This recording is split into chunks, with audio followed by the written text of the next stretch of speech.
Our lives are a string of insights, flashes of inspiration that can be the catalyst for new ideas.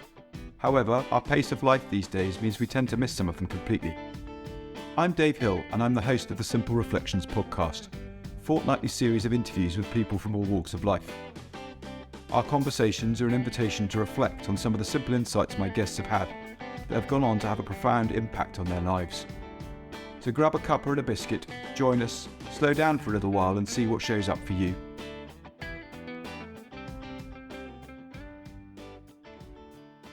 Before the next episode of the podcast starts, I've got a couple of apologies to make. Firstly, to you, the listener, I managed to find the noisiest place to sit for the recording, despite my best efforts. The second apology is to Silvie himself. I completely forgot to mention that he did the artwork for the Simple Reflections podcast.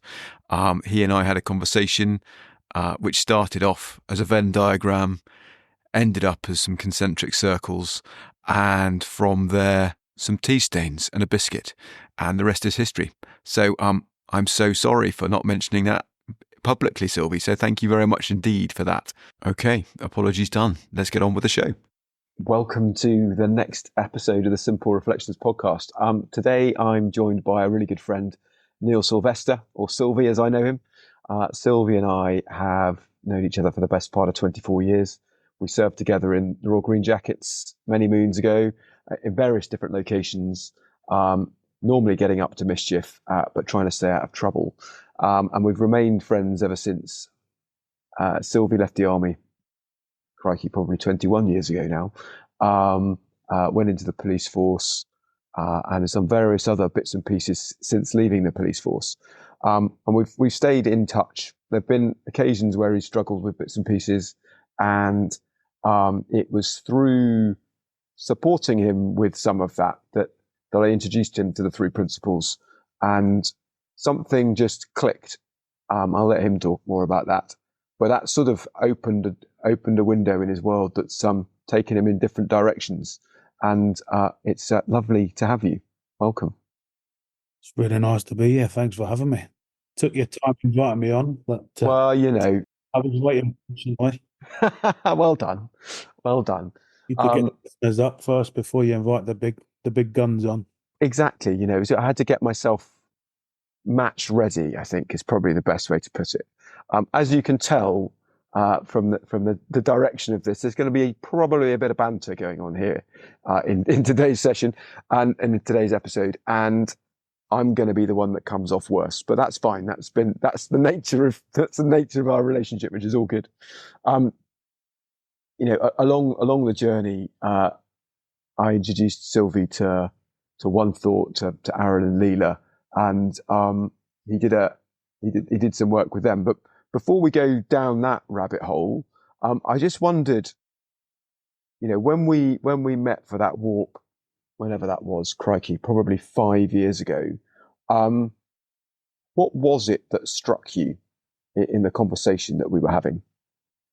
I think the main part is that, one, I was relaxed because I was with you, and obviously somebody that I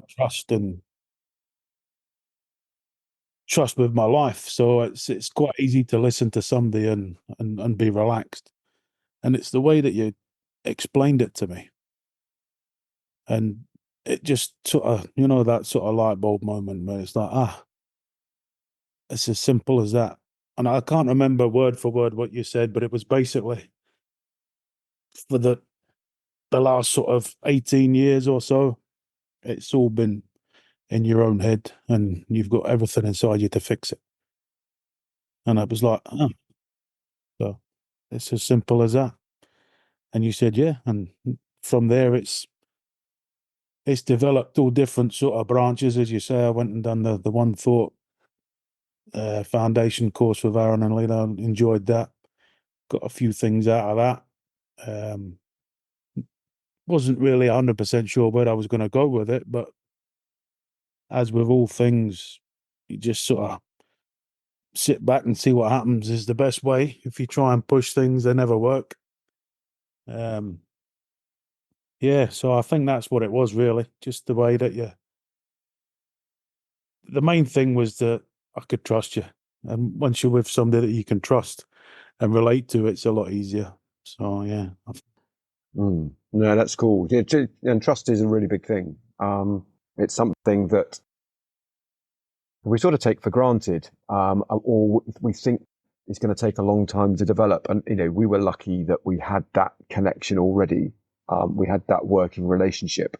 But I suppose, with Aaron and Leela, that was a fairly new thing in terms of, yes, you trusted me and I introduced you to them. So they sort of had a ticket into the club, I suppose. But there's a whole element of time commitment and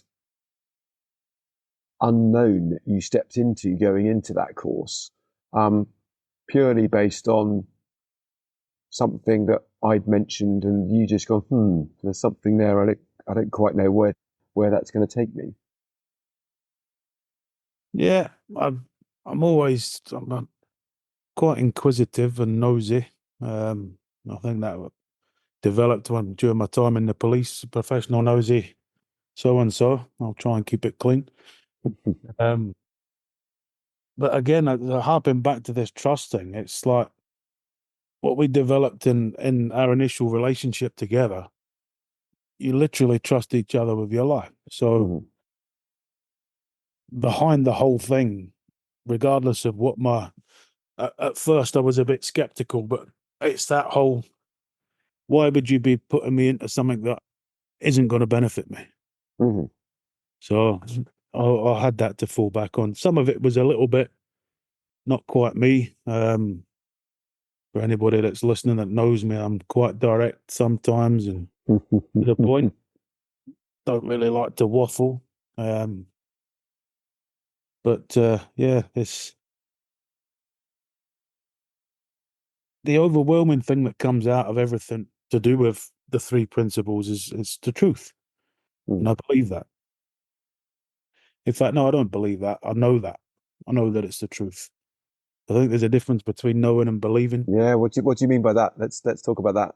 If you believe something, I can't quite give this the justice I don't think that it needs, but it's, if you know it, it's fact. If you believe it, then there's a bit of hope and a bit of sort of it might be, it might not be, but if you know it to be true, so it's from that walk I thought, right, what you've just said to me is true. I could feel it inside, do you know? Without sounding too corny, but yeah, it's sort of, like one of these, not epiphany, but it's just, right, what you've just said there is the truth. So yeah, that's the overwhelming thing. And the more you explore it, the more you look at it, the more it makes sense. And you can't disprove it. And who was it? I think it was Judith. Gave a talk, and again, I'm rubbish at sort of quoting people back. I can do the gist of it, but that's cool. The gist works because that's the bit that made sense to you. Yeah, and it's whichever way you look at it, whichever way you try and disprove it, you can't. It's just fact, the way that it all works, and the way our energy works, the way that we think, the way that thought processes, and all that. It's and I think we've sort of coined a catchphrase when we were doing our podcasts, or not podcasts, but Zoom meetings and things like that. It's simple but not easy. And I'm a massive example of that, because I know how it works now. It's the same as fitness and diet. I know how that works. I'm just not very good at doing it. Or that's not true. I kind of slip in and out of it. That's probably a better way of saying it. Yeah. So, yeah. And the slipping in and out of it bit, that's just normal. That's what humans tend to do. The stickiness, the unpleasantness that comes with it is the judgment that we pile on top of ourselves as a result of our action or inaction, depending on whatever the thing is that we're engaging in at the time. And that true feeling, the feeling of truth that you mentioned, that's the guiding element that's been there through our whole lives.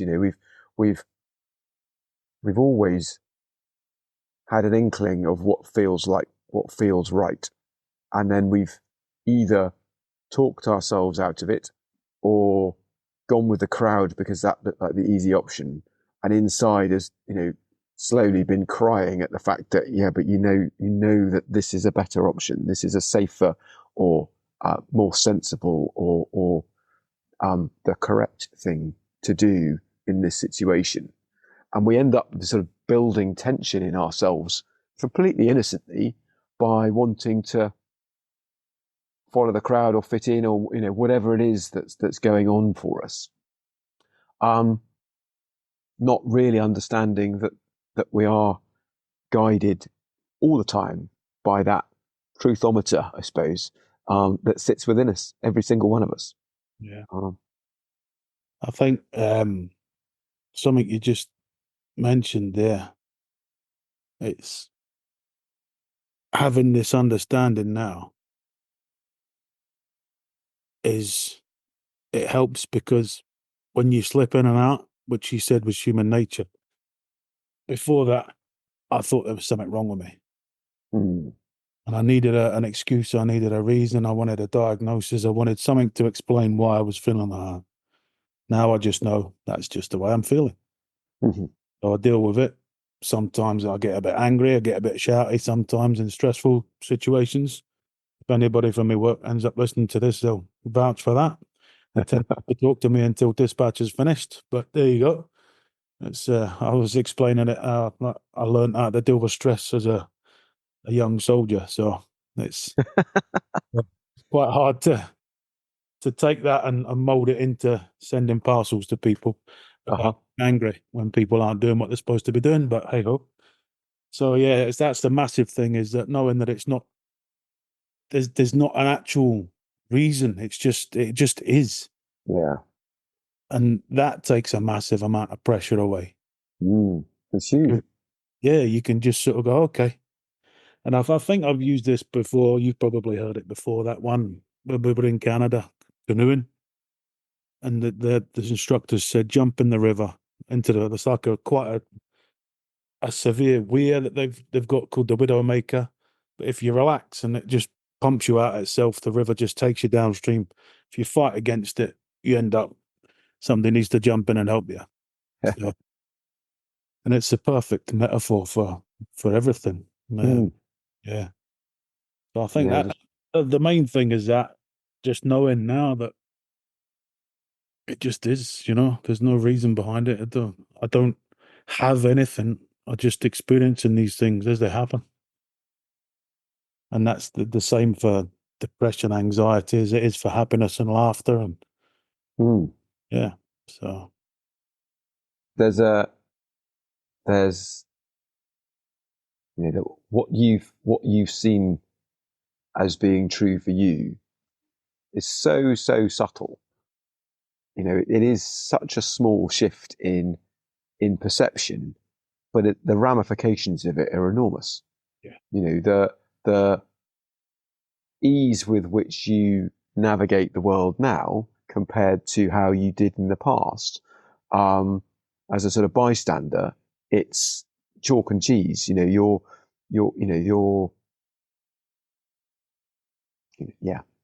will still profess to being a grumpy so-and-so and a bit shouty at times, but actually you carry yourself in a much lighter way now, a lot less seriously than you used to. And there was nothing wrong with it in the past. It looked like it was hard work. Yeah, very tiring. Very, very tiring. We're sort of going back to the one thought thing. I thought I was going to do that and then become a coach and take on the world and become a coach. And I've sort of not stopped doing it, but by not chasing anything, I seem to be attracting people want to come and talk to me, despite the shouting, despite the grumping, despite the the appearance, sometimes that can be quite intimidating when the room goes dark when you walk in. But I get all sorts of people. Like I did my boiler service the other day, and the engineer just spouted his whole life story to me, and it was. I don't really want to get the guy into trouble, but probably shouldn't have done it. But it was, from my point of view, it was just two human beings interacting. Yeah. There was nothing. He was still doing his work. The job that he was then meant to do got done, but in between we had this beautiful moment and chat. And my next door neighbour, every time I see him, people at work stop, and you just give them that little bit of that listening rather than trying to give them an answer. Mm. Yeah, and no, it's wonderful to see them just sort of, you can see the light bulb going in their own eyes, But no, it's a fascinating thing, just showing up in the world from a place of, trying to think of the right word, care. Care is probably a bit, I don't know, let's call it care for the moment.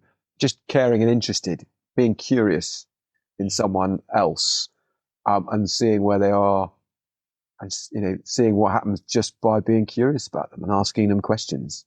Because, as you say, most of the time, if someone has a problem, someone's trying to offer a solution, and that's kind, that is helpful, but it doesn't necessarily feel as strongly as it does if we identify it for ourselves.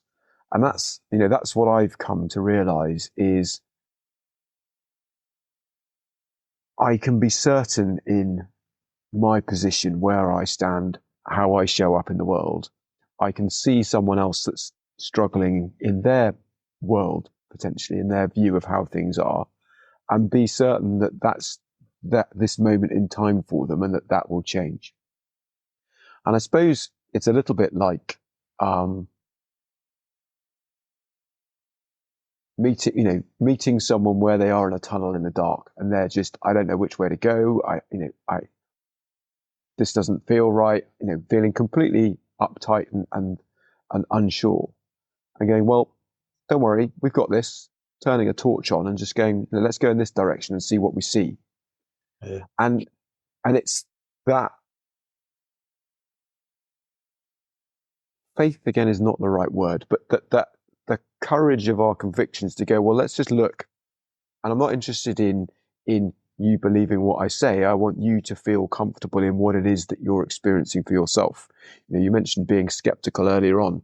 I encourage my clients to be skeptical about what I'm saying, because I don't want people to be learning anything by rote. I want them to be finding things that are true for them. And that's never going to be anything that I say directly. I'm just literally walking beside them with a torch in the dark until they see the light at the end of their tunnel. And they go, oh, wow, okay, yeah, no, got this. Thanks very much. Cool, see you later. Yeah. Definitely a feeling. It's a bit cliche when you say don't listen to what I'm saying, because what's the making talking? Yeah, exactly. You do, it's that you experience that, and it's like, right, okay, yeah, no, I get it now. And you don't know what it is that you get, but you feel different. It's a massive shift. And you were talking about shining a light. Sometimes people just want you to stand beside them in the dark as well. Yeah. And just by doing that they know that you're there, so that they're not on their own in the dark. So, yeah, without getting too emotional and all that, it's just, yeah, it's strange. I don't think care describes me, because I don't care about a lot of people, which sounds quite harsh, but yeah, empathy, I think, is probably better. I can, and I think I know the difference between empathy and sympathy. Well, we won't dig the dictionary out and check. No, but I'm quite good at putting myself in that person's position, trying to understand why they are where they are and what they've been through. My time in the police, sitting in the sort of holding cells, waiting to go through and speaking to people that are like major recidivists. I think that's the way you say it, isn't it? Yeah, repeat offenders anyway. Yep. And just asking, like, are you all right? And nobody'd ever asked them that before. Mm. And you get to understand, right, so this is why you're doing it. Oh, well, we might be able to identify a way of steering you away from this path, but Mm. yeah. So I think I'm quite good at that. I don't know if I give off an order or something, but people seem to want to talk to me. Yeah, It's because you're interested in them. yeah. So You know? maybe that's what I'm here for, just to travel about. I seem to move around every 4 years, so I've got another couple of years here, and then wonder where I'll end up next. Exactly. The magical mystery tour. Yeah, yeah. So, but it's good, and it's that non-judgmental listening, isn't it? That's the main thing. What's that meant to you? So, What has that meant to you, non-judgmental listening? I think it surprises people when they tell you things about their life and they expect a reaction, and they don't get one because, I mean, we've not seen it all, but we've seen a lot of stuff, and nothing really surprises me if somebody tells me about, because it's all similar behaviors and thoughts and feelings, and it all comes from different experiences, but they all tend to, like, trauma and things like that. So it's, yeah, nothing kind of surprises me. And when you don't react the way that everybody else normally goes, oh, that's terrible, and you just non-judgmental, just not a blank stare, because that's quite horrific to talk to that. But yeah, used to use that in other roles. But yeah, I think that's the main part of it. It's just, I think people know when you're listening, when you're genuinely listening to them, and you're not judging them. My face isn't very good. I'm not very good at. I wouldn't be. I'm a terrible poker player. So yeah, but I seem to be able to switch it on when it matters, or at least when I think it matters. So Yeah. Well, yeah, it's following what feels right again. And seeing someone that may just need a little lift, and that lift just just potentially is just being listened to, given the time of day, or I know you won't admit to this, but potentially giving them a smile. It can go a long way, and you never quite know what that does for someone else, how that lifts that experience allows them to lift themselves, and see where that goes. There's a smile can save a life, can't it? Absolutely. You don't know it. Not a strange one, but a great example of that, as I was in a meeting, and I come out of a meeting, and it was like it's in Wakefield. It's like there's a court, family court, and government buildings and council and all that. I come out. It was for a review on my was it PIP thing for me, disability for my back. And there was a guy just corkscrewing outside, and he was dressed in a full suit, 3-piece suit, briefcase, just looking at his phone, corkscrewing. There was nobody else about. I said, "You all right?" He says, "Oh, I'm just a bit nervous." I said, "Oh, you'll be fine. You'll be all right." And he just sort of stopped, looked at me, smiled, and then just walked in with a purpose to this court. So I don't know who he was or what he was doing, but I like to think that he was a good guy and it just went on and done something nice, But hopefully that simple interaction made a difference to that guy's day, Yeah. But yeah. Yeah, we've got the capacity to catch people wherever they are. There's again, that's the simple act of listening allows us to establish that connection, which is so simple to do in terms of one human connecting with another. It's something that we do automatically. We create distance by our thinking about who we are prepared to connect to, and again, that's a completely innocently learnt thing to protect ourselves from harm, for want of a better term. But actually, the establishment of connection is a felt thing, purely based on smile and demeanour, potentially, and from there, you can see whether someone's open for a conversation or whether they've just given you a no, I'm okay, but you know that they're not. There's an opportunity to just go, well, if you fancy a chat, I'm here. That just sort of gently opens up the door to possibilities of changing direction, changing course for people in quite profound ways. Yeah. I think a lot of the podcasts I've listened to that you've done, people tend to mention like that we lose it, like we have it as kids and then we sort of unlearn it, because obviously you don't have verbal communication until you learn how to speak with people. But you have body language. You can recognize if something's shady or not. Like you can see, and it's the same with animals, isn't it? You can see sometimes. When I look at my dogs, I can see that they're thinking something. I don't know what it is, but you can see them working it out, or they'll sense to, like, I don't know how they know this, but they never walk over a drain. but how it's just, it's instinct, isn't it? It's the thing that we can't really explain that. That, and then that comes down to everybody being connected, I suppose. Everything connected, So yeah, it's. I was walking them today, and I come out with I was going to put it on Facebook, but I thought I would save it for this.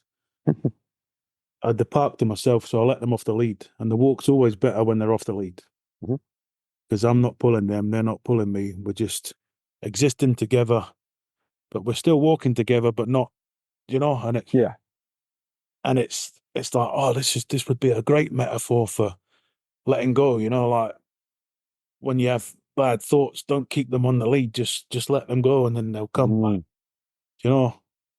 Somebody will be able to take that and polish it up to a lovely little meme or whatever they're called, and an inspirational message.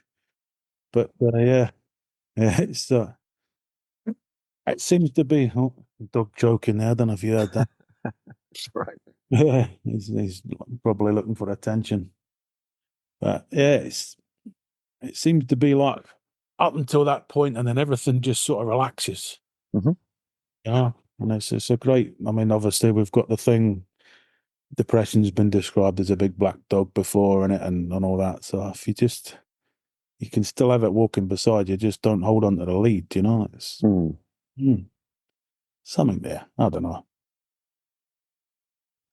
Again, it's holding things lightly, whatever that happens to be. There's been something I've been playing with for a while as an idea, and there's a lot of talk about helping people become free of certain things. So, especially painful things. And there's logic in that. Nobody wants anybody to be feeling in pain or distressed about anything. But it makes it sound like there's something wrong in that feeling in the first place.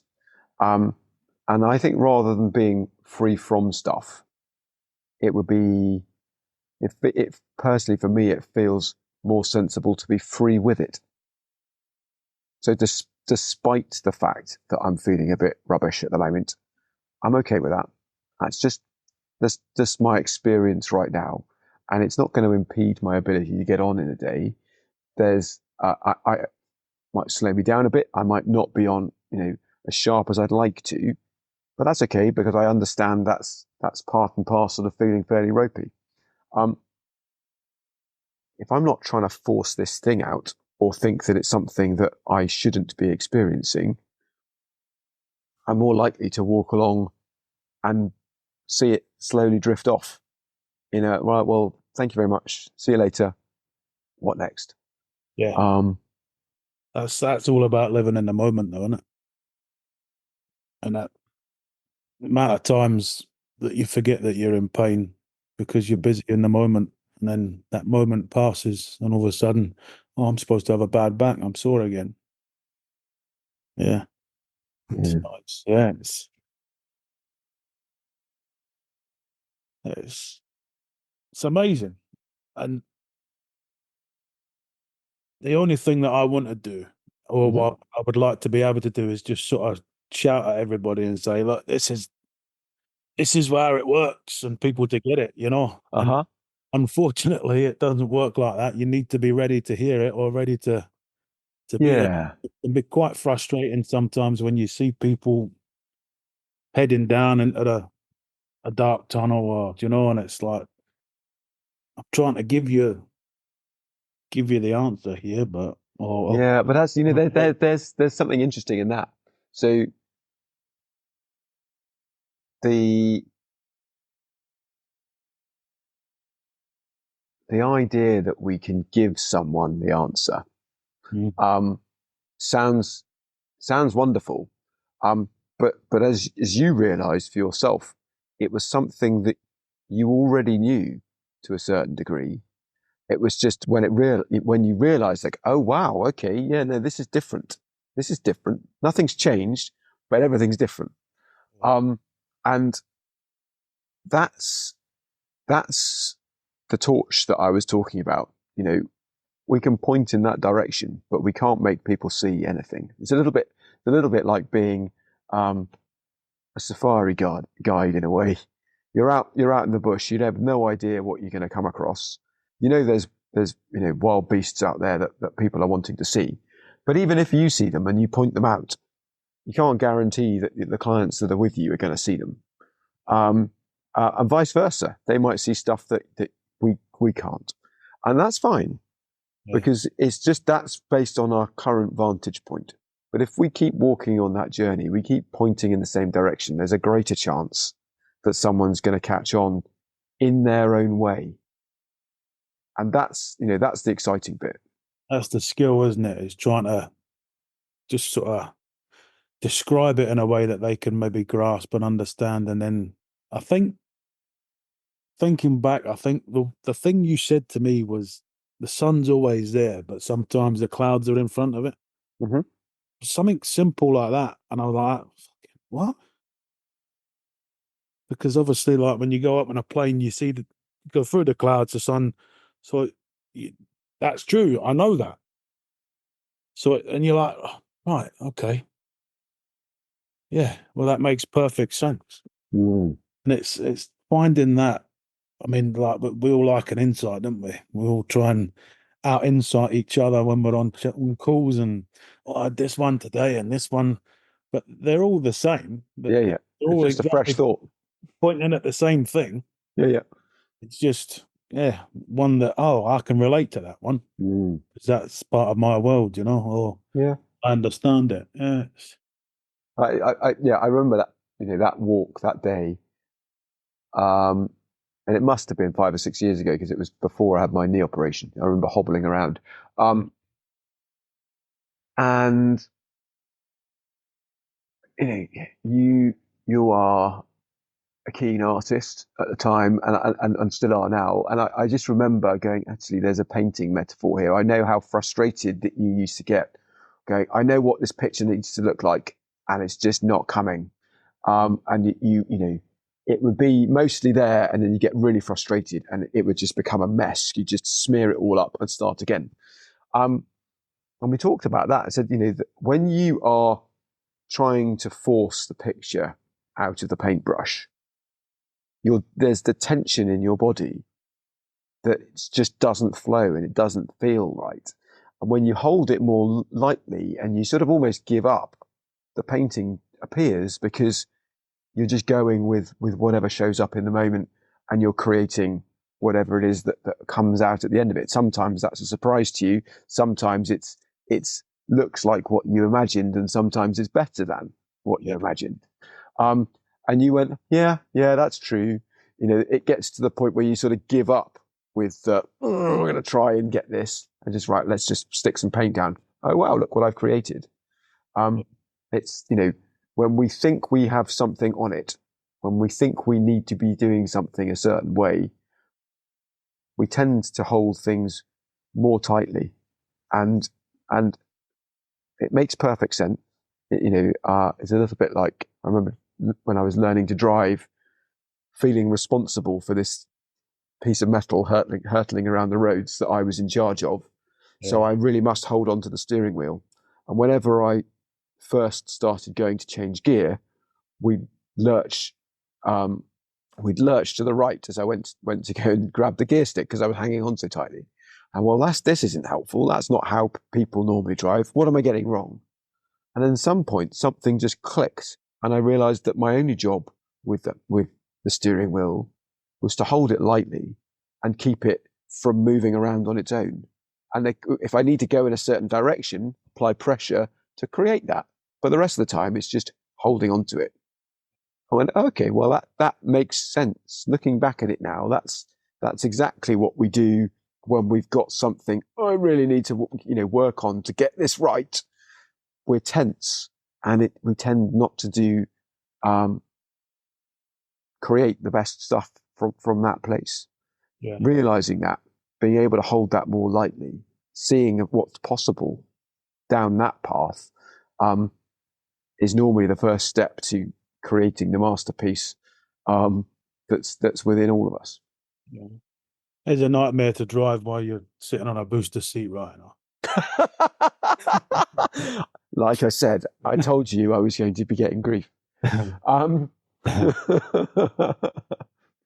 you hadn't guessed, Silvie is a little bit taller than me. Quite a bit, but there we go. Yeah. It's definitely, and when you get in zones and things like that, it's like a flow state. Yeah. But in those states, you're not thinking. Mm-hmm. You're certainly not thinking about yourself. Thinking's out. You just exist, and you are. You're being whatever it is that you're doing.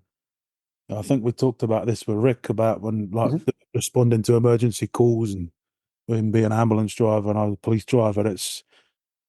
Your vision and everything becomes more heightened, but you're not trying to do that. You just doing that. Just are doing it. Yeah. Yeah, cool. Yeah. Well, what's getting? Is there anything new on the horizon for you at the moment? No, not really. Just I've sort of, like as I was saying, I thought I was going to be going in one direction, but I think I've just jumped in the river and letting the river take me now. So see what happens. Just be there when people need to talk to me and whatever. Everything turns out all right. I've definitely noticed that since sort of taking it a bit easier on myself. Yeah. And it's great being able to just live lightly with that and see where that takes us. But the main thing I'm doing now is that I'm able to catch if I get stressed and angry and depressed or anxious and all of these things, they still happen, but I can catch them and catch them a lot quicker and just accept it, keep going. And I think that phrase that we say it's simple but not easy. I'll use the clean version of that, and that when there's chocolate in the fridge, it's simple not to eat it, but it's not easy. Thank you for keeping that one clean. Yeah. Thank you so much, Silvie. It's been lovely as ever to catch up. Thank you for joining us today. If you've enjoyed the conversation, feel free to subscribe and join me and my new guest next time. If you're interested in the work I'm doing, or you think I can be of service to you or your organisation, please email dave@simplicityofmind.co.uk. Remember, see if you can find time to slow down and reflect. Those simple ideas might be worth listening to. Take care, and I hope you can join me in a couple of weeks.